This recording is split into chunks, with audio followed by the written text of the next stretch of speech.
तो भाई केमिस्ट्री का जो भाई बेसिक्स वाला केमिस्ट्री का एक तरह से लास्ट ही लेक्चर होगा भाई। इसमें जो है भाई अब हमारा 16वां लेक्चर है ना भाई। अब जो है भाई ये जो मॉल कंसेप्ट्स के कुछ छोटे छोटे से कॉन्सेप्ट बच रहे हैं वो देख रहे हैं हम। तो डुलोंग और पुटिट लॉ क्या होता है भाई? पेटिट्स लॉ। भाई this law is only applicable for solids. पहले तो भाई सॉलिड्स के लिए एप्लीकेबल होता है, ट्रांजिशन मेटल या फिर डी ब्लॉक के एलिमेंट्स, है ना। भाई atomic mass into specific heat अगर हमें कैल में दे रखी हो, ठीक है। हमें देख सॉरी एक सेकंड को। हाँ भाई, तो atomic mass into specific heat calorie, और ये हमें दे रखा कैलोरी में देनी होनी चाहिए, ठीक है। कैलोरी और अब G-1 और C-1 जो है 6.4 होता है। तो एक तरह से एटॉमिक मास हम निकाल लेंगे 6.4 अपन स्पेसिफिक हीट, कैलोरी में दे रखी हो, कैलोरी में होना चाहिए, ठीक है। तो भाई स्पेसिफिक हीट जो है थर्मोडायनेमिक्स में पढ़ेंगे वैसे हम।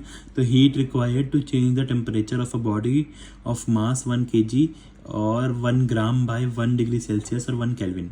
तो heat required to change the temperature of a body of mass 1 kg और 1 ग्राम को 1 सेल्सियस से 1 केल्विन से, ठीक है। इसकी यूनिट्स भाई जो होती है जे और हमारी, ठीक है, ये यूनिट्स होती है भाई जे ग्राम और J upon gram upon Celsius या फिर Kelvin, J upon kg upon Celsius या फिर केल्विन। तो कैलोरी में calorie upon gram upon Celsius या calorie upon kg upon Kelvin, ठीक है। तो स्पेसिफिक हीट ऑफ एलिमेंट जैसे मान लो हमें ये दे रखा है 3.2 दे रखा है, तो हमें एटॉमिक मास निकालना है। हमें एटॉमिक मास पड़ा है 6.4 अपॉन 3.2 होता है, तो ठीक है ये 2 ग्राम आ गया, ठीक है। अब ये रैम रिलेटिव एटॉमिक मास पढ़ना है। रिलेटिव एटॉमिक मास क्या होता है ऑफ एन एलिमेंट? कि भाई mass of 1 atom of element upon 1/12 mass of 1 atom of C12। हमने पढ़ा ना भाई कि ये जो होता है ये 1/12, अगर तुम्हें याद हो भाई पहले पढ़ा था हमने 1 AMU होता है। ये 1 AMU हम 1 AMU की वैल्यू ये होती है, और 1 AMU हमें पता है 1 MP के बराबर होता है। MP मतलब मास ऑफ प्रोटॉन, है ना भाई। हमें पता है ये यूनिटलेस होता है, ठीक है, relative atomic mass. Relative atomic mass क्या हो गया भाई? मास ऑफ 1 एटम, तो mass number into MP upon 1/12 into mass of 1 12 होता है भाई, 12 इंटू MP से MP का 12 से 12 घटा। तो एक तरह से भाई राम कुछ नहीं है भाई, भाई मास नंबर है बस ये थोड़ा फैंसी सा नेम दे रखा है, मास नंबर ही है, ठीक है।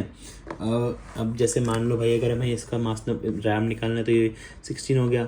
हमें एक्चुअल एटॉमिक मास निकालना है 16 इंटू MP या फिर 16 AMU हो जाता है। फिर हम एटॉमिक मास से मोलर मास जो है हमारा 16 ग्राम हो जाता है, बस भाई ये है भाई। अब जैसे रैम इज डिफाइंड, अगर मान लो भाई वैसे तो नॉर्मली रैम ऐसे डिफाइंड होता है, लेकिन अगर भाई AMU की जगह 1/6 से डिफाइंड हो जाए तो AMU जो है हमारा चेंज हो गया, ठीक है। तो हमने इसे किया तो 1/6 से 8 आ रहा है, तो रैम 8 आ गया। और लेकिन भाई जो आम है, मतलब जो एक्चुअल है भाई, एक्चुअल है वो तो सेम ही रहेगा, हमने बस AMU चेंज किया है तो उसकी वजह से राम चेंज हो गया। लेकिन भाई जो एक्चुअल एटॉमिक मास है भाई वो तो भाई 16 ही रहेगा। 16 मास ऑफ प्रोटॉन 16 MP भाई। 16 MP इज पहले क्या था, 16 MP is equal to 16 AMU होता था, लेकिन भाई अब 16 AMU नहीं लिख सकते। क्यों नहीं लिख सकते भाई? क्योंकि भाई 16 AMU जो है यहाँ पे भाई, क्योंकि यहाँ पे AMU की वैल्यू चेंज कर दिया तो 16 AMU नहीं लिख सकते। अगर हमें AMU में लिखना पड़ेगा तो भाई यहाँ पे 1/12 होता था, यहाँ पे 1/6 कर दिया है, तो हम इसे कन्वर्ट कर लेंगे तो 16 MP इंटू 16 इंटू 1/2 1/12 की जगह 1.6 रखा ना, तो 1/2 AMU, तो 8 AMU आ जाएगा। 1 AMU में 1/6 मास ऑफ 1 एटम दे रखा है, ठीक है। तो 1/6 इंटू और हम भाई एक MP में मतलब हो गया 1/2 मतलब पहले नॉर्मली 1 MP हो जाता था 1/12, है ना। लेकिन अब जैसे 1/6 रखा है तो 1/2 हो जाएगा, तो 1/6 इंटू 12 MP तो जो है 2 MP आ जाएगा। तो ठीक है, एक तरह से भाई एक AMU जो है, एक AMU is equal to 2 MP हो गया। अगर ये हो गया तो फिर भाई हमें पता है कि 16 MP है तो 8 AMU आएंगे, ठीक है भाई।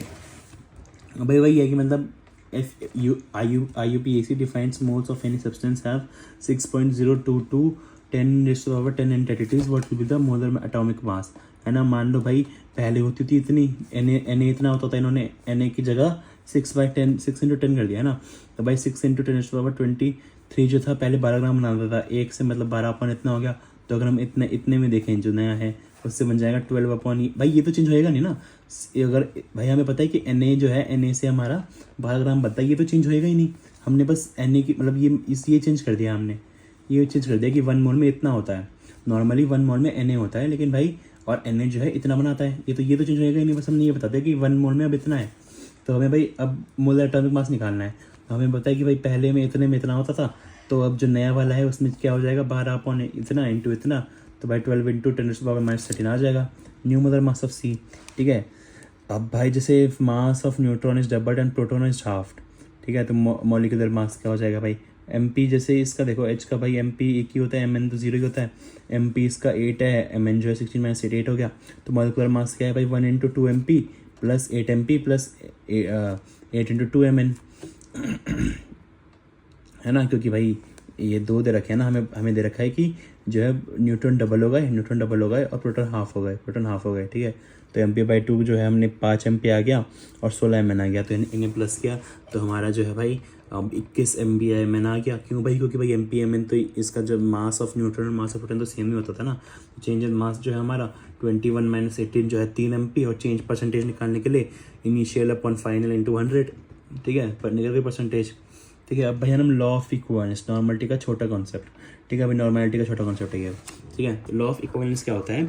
जैसे अब हमें दे रखा है, ये हमें स्टोइचियोमेट्रिक कोएफिशिएंट्स दे रखे हैं ना, तो भाई नॉर्मली जो है moles of A is not equal to moles of B, मतलब ये इक्वल्स नहीं होते हैं मोल्स, ट्रू अंटिल देयर, मतलब अगर कोएफिशिएंट इक्वल है, स्टोइचियोमेट्रिक कोएफिशिएंट या फिर 1 है तभी ये ट्रू होएगा, मोल्स इक्वल होंगे, वरना तो मोल्स इक्वल होते ही नहीं है ना। लेकिन इक्विवेलेंस जो होते हैं ना, इक्विवेलेंस भाई हमेशा इक्वल होते हैं। For reaction equivalence of reactants and products are taking part, हमेशा इक्वल ही होते हैं, मोल्स इक्वल नहीं होते लेकिन इक्विवेलेंस इक्वल होते हैं, ठीक है। ये यही बोलता है बस लॉ ऑफ इक्विवेलेंस।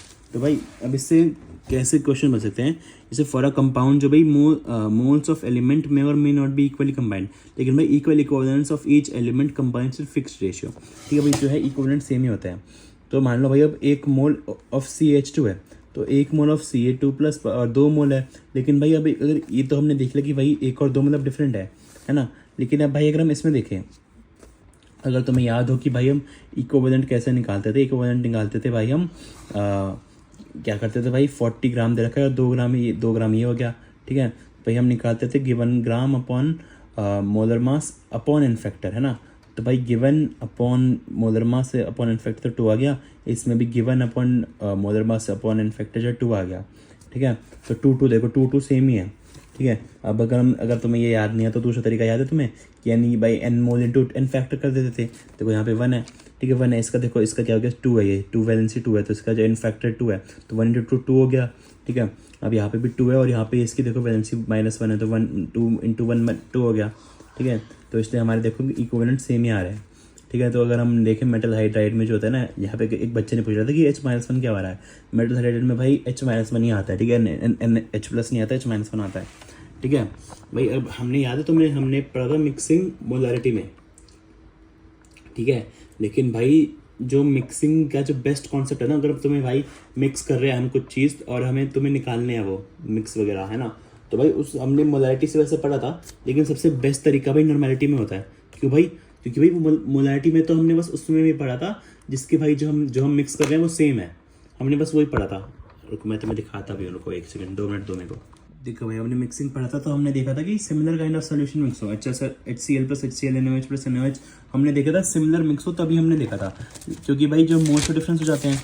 लेकिन भाई अब अगर हम देखेंगे नॉर्मलिटी में भाई हमें पता है इक्विवेलेंट सेम रहते हैं, तो इसमें कैसा भी हो निकल जाता है। तो व्हेन 2 सॉलिड्स आर मिक्स्ड, भाई देखो 2 सॉलिड दे रखे हैं, हमें डिफरेंट दे रखे हैं, ठीक है, 2 सॉलिड आर मिक्स्ड। मोलारिटी वाले का कॉन्सेप्ट से नहीं कर सकते क्योंकि सेम काइंड ऑफ सोल्यूशन नहीं है, बस वही मैंने बताया अभी, ठीक है। 2 अगर हमें वो दे रखे हैं तो इसका जो है भाई, इसका जो H प्लस मिक्स होएगा, मतलब हमें पता है भाई वो जो है क्या नाम है, एसिड दे रखा है, इसलिए भाई H प्लस ही होएगा, है ना। तो ये जो होएगा ये हो जाएगा, क्या होता था भाई M1 इंटू वॉल्यूम 1 होता था ना, तो वॉल्यूम इंटू N1 हो जाएगा, ठीक है।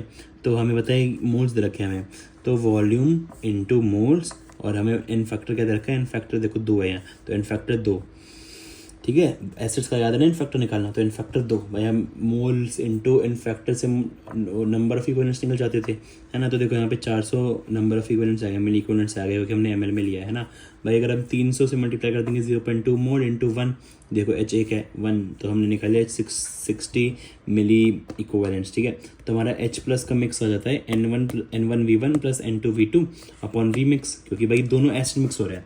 अगर दोनों देखो ये क्वेश्चन लिख लेते हैं, 40 प्लस 60 अपॉन 300 प्लस 200, तो ये आ जाएगा हमारा इतना आ जाएगा, ठीक है।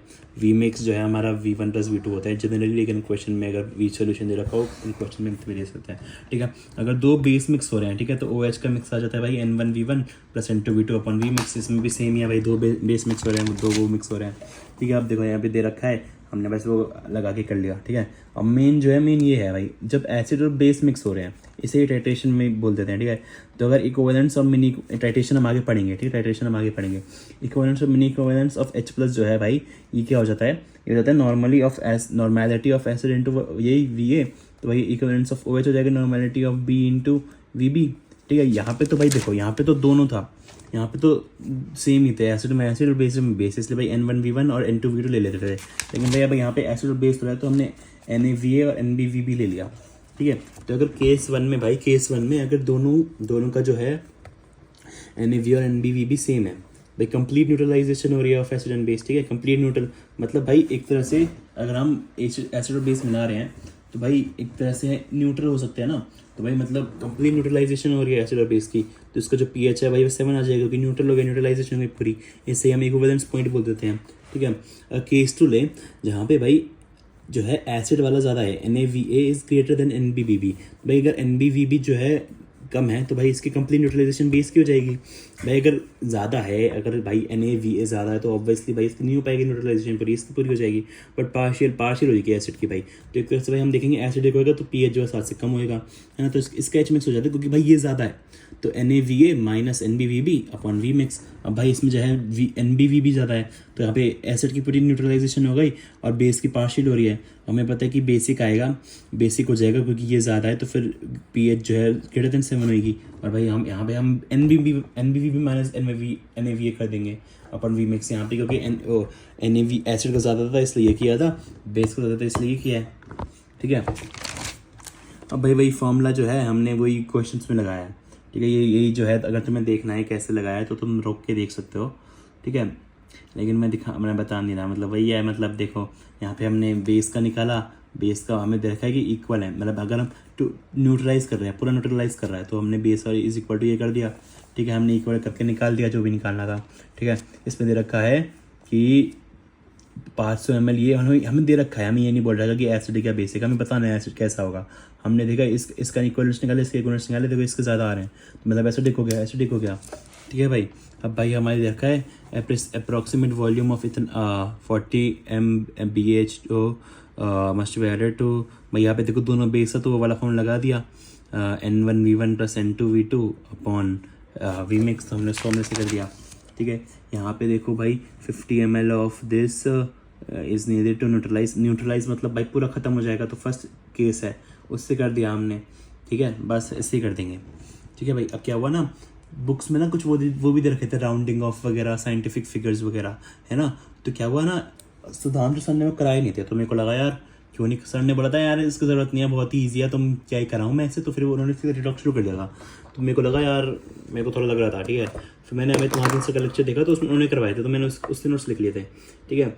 तो लाइक मतलब मेरे को लग रहा है कि भाई क्यों ही किया मैंने, क्योंकि भाई इतना मतलब सही बोल रहे थे सुधांशु सर, मेरे को यकीन कर ही लेना चाहिए था, ट्रस्ट होना चाहिए भाई इस टीचर्स पे, क्योंकि भाई बहुत ज़्यादा ही बेसिक है भाई। मेरे को लग रहा है कि बल्कि पेजेस वेस्ट हो गए मेरे भाई। जैसे कैनिज्म मेथड क्या होता है भाई, 1 मोल ऑफ कंपाउंड में each element has at least atomic mass और यूनिटेबल, मतलब भाई कितनी कॉमन सेंस है भाई।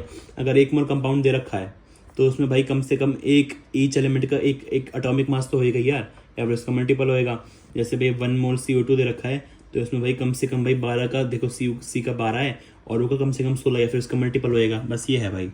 अब भाई देखो जैसे प्रोटीन का 3.2% ऑफ सल्फर है, तो what will be the molar mass of protein, what can be, ठीक है। तो 100 ग्राम में प्रोटीन में भाई 3.2 है, तो 32 इसमें हो जाएगा 100/3.2 32, तो हमारा 1000 आएगा, ये मिनिमम आया है, हमें निकालना है कैन बी। तो हमने बोला था मल्टीपल में होगा, तो इसका मल्टीपल देख लो, मल्टीपल कौन सा 2000 है, ये तो 1000 के मल्टीपल में होगा ना, बस यही है भाई। भाई लमिस्ट नंबर क्या होता है भाई, कुछ नहीं होता ये, बस भाई ये होता है भाई, ये भाई अगर 1 मिलीलीटर गैस एट STP भाई नंबर ऑफ मॉलिक्यूल्स जो है भाई इतने हो जाते हैं भाई। अगर हम इसकी डेरिवेशन करें तो PV = nRT से हम कर सकते हैं, लेकिन बस इसको बोल देते हैं नंबर, इससे कुछ क्वेश्चन भी नहीं आता, कुछ नहीं होता भाई। वेपर डेंसिटी क्या होती है, वेपर डेंसिटी होती है भाई molar mass of gas upon molar mass of H2, ठीक है, मतलब mass of certain molecules of gas at NTP, और सिमिलरली H2 का भाई, तो molar mass of gas 1 molar mass of H2, तो molar mass of gas upon 2, तो molar mass आ जाता है 2 × VT, ठीक है। भाई यूनिट ऑफ मेजरमेंट्स, भाई यूनिट हमें पता है भाई, एसआई यूनिट्स हमें पता है भाई, फंडामेंटल यूनिट्स होती है भाई, 7 फंडामेंटल यूनिट्स होती है, लेंथ की मीटर, मास की किलोग्राम, टाइम की सेकेंड्स, इलेक्ट्रिक करंट की एम्पेयर, थर्मोडायनामिक टेम्परेचर की केल्विन, अमाउंट ऑफ सब्सटेंस की मोल और ल्यूमिनस इंटेंसिटी की कैंडेला। भाई ये सब मतलब क्यों लिखा है मैंने लिटरली भाई। डिराइव्ड यूनिट्स होती है भाई, डिराइव्ड यूनिट्स मतलब जो भाई इन सातों से ही डिराइव हो रखी होती हैं, जैसे डेंसिटी, प्रेशर, फोर्स, एरिया, जो फंडामेंटल यूनिट्स से ड्राइव होती हैं। तो डेंसिटी होगी मास अपन वॉल्यूम, तो G/ml, ठीक है। अब प्रीफिक्स क्या होता है भाई, प्रीफिक्सेस भाई जो लाइक जैसे सेंटीमीटर, तो मीटर के पीछे सेंटी लगाए तो उसका मतलब क्या है, ये है भाई प्रीफिक्सेस है। तो फिजिकल क्वांटिटीज, टू स्मॉल और too large, change order of magnitude, order of magnitude मतलब जैसे एक तरह से पावर हो जाती है, पावर लग जाती है, ठीक है। ऑर्डर ऑफ मैग्नीट्यूड चेंज हो जाता है, एक्सप्रेस बाय प्रीफिक्स बिफोर, जैसे 10 का -1 हो जाएगा डेसी, ये देख लो भाई, ये है मतलब इंपॉर्टेंट वाले कुछ लिख लिए थे मैंने इसलिए लिखवाए थे। ये सब पहले ही पता होंगे यार तुम्हें, अगर ये नहीं पता मतलब पता ही होंगे यार, पता ही होंगे। और लेंथ में भाई 1 माइल जो है इतना यार्ड होता है, 1 यार्ड इतना फीट होता है, 1 फुट में 12 इंच, 1 इंच में 2.54 सेंटीमीटर और 1 किलोमीटर में 1000 मीटर। ये कुछ इंपॉर्टेंट हुआ है भाई। अब वैसे आगे भी था, ठीक है, आगे क्या था भाई, ये था भाई ये मैंने एक और पेज लिख रहा था, ठीक है, मैं एक और पेज लिख रहा था कि भाई डिफरेंस बिटवीन प्रिसाइज और एक्यूरेट। बताओ ये क्या क्या क्या पढ़ रहा हूँ यार मैं आज। चलो ठीक है भाई, मतलब क्या था भाई, एक्यूरेट मतलब भाई बिल्कुल एक्यूरेट आई है भाई, average value different measurement is close to correct value. और प्रिसाइज का मतलब भाई कि मतलब क्लोज टू एवरेज वैल्यू नहीं है, अगर उससे फर्क नहीं पड़ता भाई, मतलब क्या ही है भाई क्या भाई। राउंडिंग ऑफ करना सिखा रहे थे भाई कि भाई लास्ट डिजिट जो है रिमूव बाई राउंडिंग ऑफ, जैसे अगर 5 से ज़्यादा है तो भाई ये बढ़ जाता है, ठीक है, 2.7 हो गया, ये भाई 5 से कम है 4.31 ही रहा, ठीक है। अब भाई यहाँ पे देखो, अच्छा हाँ ये थोड़ा बढ़िया था, मेरे को लगा था जब भी 5 होता है अगर लास्ट में, जैसे 5 है यहाँ पे तो वो बढ़ता ही है, जैसे 2.635 है तो 2.64 हो जाएगा, ठीक है, नहीं तभी होएगा अगर जैसे 3 है तो ये ऑड है तभी होएगा, लेकिन जैसे ये पे 2 है, ये इवन है, तो भाई ये 2.62 ही रहेगा भाई। मेरे को लगा तो हर बार बढ़ता है, तो ये थोड़ी नई चीज़ पता चली थी लेकिन मेरे को भाई। और ये कुछ सिग्निफिकेंट फिगर्स का बता रहे थे भाई, और भाई मतलब बहुत ही बेसिक सा था, ठीक है। तो मैंने बोला भाई मैं नहीं लिख रहा इतने रूल्स, और अगर तुम्हें पढ़ना है तो भाई एनसीईआरटी की से पढ़ लेना, उसमें ही लाइक उसमें ही है, मतलब उससे ही समझ आ जाएगा, बस वो रूल्स ही हैं वो दे रखे हैं पूरे, ठीक है। वो मतलब बिल्कुल लिखा हुआ है एनसीईआरटी में, मैंने एनसीईआरटी खोल के देखी तो वो लिखे हुए हैं पूरे। मैंने बोला मैं नहीं बना रहा ये सब, तो भाई मैं नहीं बना रहा। ओ शिट नीचे गिर गया। चलो bye bye bye bye bye bye bye bye bye bye.